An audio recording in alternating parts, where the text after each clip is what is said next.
కొన్ని ప్రయాణాలు మనల్ని ఒక ప్రదేశానికి తీసుకువెళ్తాయి, కానీ కొన్ని ప్రయాణాలు మనసుని ఒక ఆధ్యాత్మిక అనుభూతిలోకి తీసుకువెళ్తాయి. అలాంటి ఒక ప్రయాణమే అరుణాచల ప్రయాణం. రోడ్డు మీద ప్రయాణం మొదలైన క్షణం నుంచి మనసులో ఒకే ఆలోచన, అరుణాచల శివ, అరుణాచల శివ. చుట్టూ కనిపించే ప్రకృతి, దూరంగా కనిపించే అరుణాచల కొండ.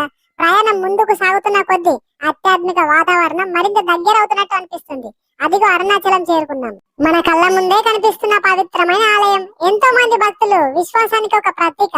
అరుణాచలేశ్వర స్వామి ఆలయ గోపురాన్ని మొదటిసారి చూసినప్పుడు ఆ భారీ నిర్మాణం మనసుని ఒక్క క్షణం ఆపేస్తుంది. చుట్టూ భక్తుల సందడి, ఆలయానికి వస్తున్న భక్తులు, ప్రతి అడుగులోనూ కనిపించే భక్తి, ఇక్కడ వినిపించే ప్రతి హరహర మహాదేవ మనసులో ఒక ప్రత్యేకమైన ప్రశాంతతను నింపుతుంది. అరుణాచలం అంటే కేవలం ఒక కొండ కాదు, భక్తుల నమ్మకంలో ఇది సాక్షాత్తు విశ్వరూపం. అందుకే అరుణాచలం చుట్టూ చేసే గిరివలం ఎంతో మంది భక్తులకు ఒక పవిత్రమైన ఆధ్యాత్మిక ప్రయాణం. దారంతా నడుస్తూ అరుణాచలం కొండను చూస్తూ శివుని నామస్మరణం చేస్తూ ముందుకు సాగడం, ఈ అనుభూతి మాటల్లో చెప్పడం చాలా కష్టం.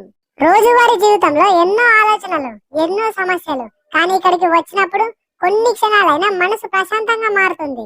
అరుణాచలం మనకు గుర్తు చేసేది ఒక్కటే, భక్తితో వేసే ప్రతి అడుగు మనసులో ఒక కొత్త ప్రశాంతతను నింపుతుంది.